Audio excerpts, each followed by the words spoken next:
Hello and welcome to the Grand Line Review, your source for everything One Piece. And today we have a review of chapter 958, The Promised Port. So right at the outset, I feel like this chapter is going to get an undeservedly bad rap because it's in a pretty bad position. Almost the worst imaginable scenario for any individual chapter, actually. Because first of all, it had the very unenviable job of following up last week, which exploded in the global One Piece fanbase, and there was no chance of this coming to equal or surpass that sort of pure hype. But in addition to that, this also happens to be one of the rare short chapters as well. And my god, it's amazing what 4 or so pages can do, because I just blitzed through this week and didn't even realize it was over until my browser refused to give me another page of the drug I crave so dearly. But finally, this was also the last chapter before a break, so the stars really aligned to make sure that this week was as meh as possible. And I can't lie, by the time I realized the chapter was over, I was left feeling just a bit empty. Kind of like how the Red Scabbards were feeling during the chapter, I guess. With that said, there was a lot of good stuff this week that I did enjoy, but I think it was presented under the aforementioned undesirable circumstances.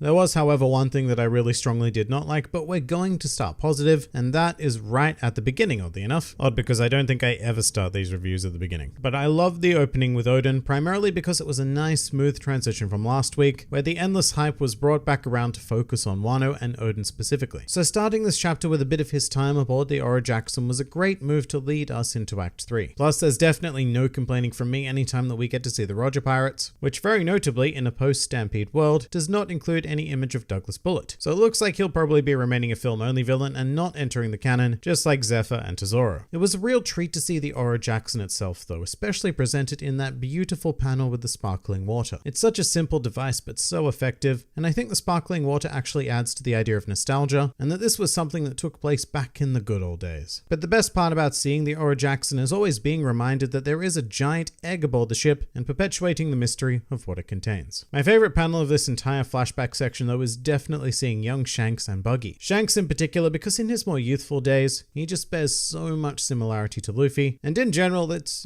just rare to see him with 2 arms. And of course it's always good to see Buggy in the hopes of the eternal question of how he managed to maintain himself as a Roger Pirate being answered. And no, it was not answered this chapter. And actually something else I really appreciated was seeing that interaction between Roger and Crocus. I think that Crocus is one of the Roger Pirates who gets forgotten about the most, and I've always been curious about his dynamics within the crew because he's such a bizarre individual on his own. But as I suspected, he actually looks quite normal in the stark contrast of Roger and the rest of the crew. And we also catch glimpses of some other Roger Pirates who we know by name, such as Copacabana and Seagull, that we have yet to meet in the current timeline. Quite importantly though, there's no sign of Nekomamushi or Inuarashi.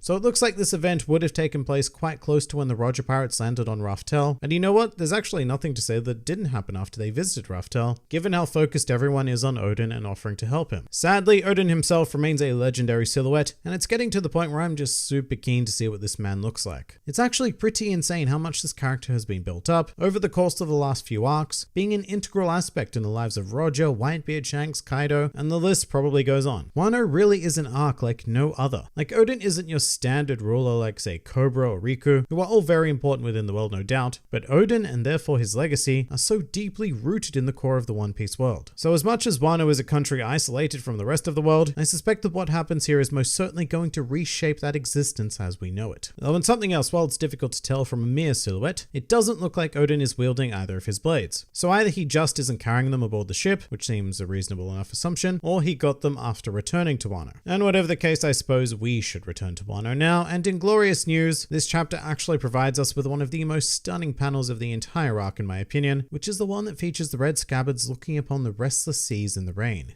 And this is artistic gold. The waves and the wind effect are wonderfully drawn, both beautiful and incredibly intimidating, and the figures standing upon the shore look absolutely desolate, as if all hope in this world had been snatched right from under them. And I have to admit, this was a pretty shocking start to Act 3. I think we were all very much universally on board with the simple idea of, oh well, I guess we're going to launch the invasion now, because things surely have to start going in our favor at some point in this arc. Right? Well, I guess not. What I also don't really get is that Kinemon said in chapter 955 that they needed to reach the port before everyone else. So logically, I don't know why they'd actually be surprised that nobody is there when they made a deliberate move to be the very first people to arrive, but alright. That's not the only inconsistency with the chapter though, because we also have a number issue. Previously, in chapter 955, Kinemon stated that they would be going up against an army of 30,000. However, in this chapter, both he and Orochi clearly state the number 40,000. But previously, Kinemon even broke it down though, actually stating that Kaido had 20,000 troops and that Orochi's forces made up about 10,000. So this one has me slightly stumped. It's entirely possible that it was an error or retcon made by Oda, because both of which, and I don't want to use the word common, but are commonly seen in the magazine release of the chapters. So for example, the 30,000 number may have been an arbitrary decision made by Oda, and then after the chapter was published, he realized that no, the army needs to be 40,000 strong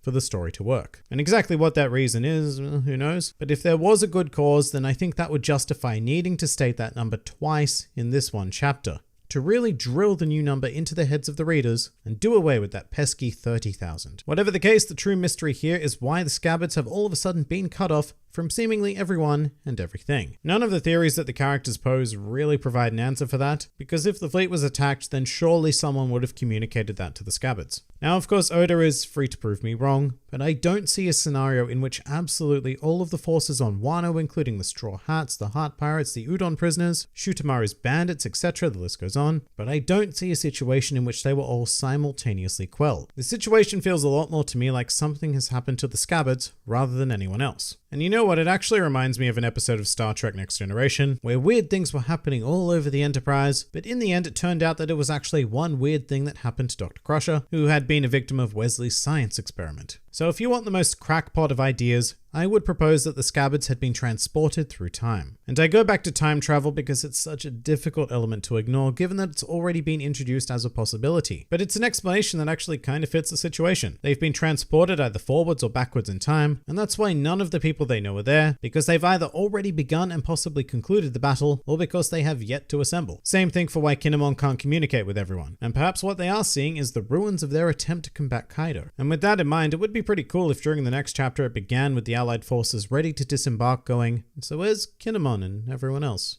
Oh well, off we go. So there's one idea, but there are bits of evidence that point towards it being something else. One of which is when the chapter went out of its way to state that the weather of Wano can vary greatly from place to place, but at the same time that could be a deliberate red herring from Oda. However, there is a stronger contradictory force, which is the end of the chapter focusing on Orochi, implying that he is the one who is sneakily responsible for this, which you know can make sense, because he did get information beforehand, and if there is a traitor then they are still at large. I don't know though, I just have a feeling that this desolate situation is going to be completely flipped on its head somehow, and that doesn't have to be time travel. In fact, it more than likely isn't, because every time I've proposed something along those lines, it's never been the case. However, a special point was also made during this chapter to note that it would be a full moon tonight. So given that that is a narrative requirement for the Minx to be in action, this raid is definitely happening one way or another. So look, in retrospect, this chapter is actually incredibly intriguing. I think it does need a reread to let the sheer strangeness of what is occurring to sift in, at least for me, because after my first read I was like, eh? And a lot of that has to do with the ending. So I mentioned earlier that there was one thing about this chapter that I really didn't like, and that was it. And my primary complaint is that it didn't feel like an ending. After reading the narration boxes, it felt to me like we were going to another page and that was going to contain the dramatic cliffhanger. But instead, the flow stopped partway through. Kind of like putting a full stop in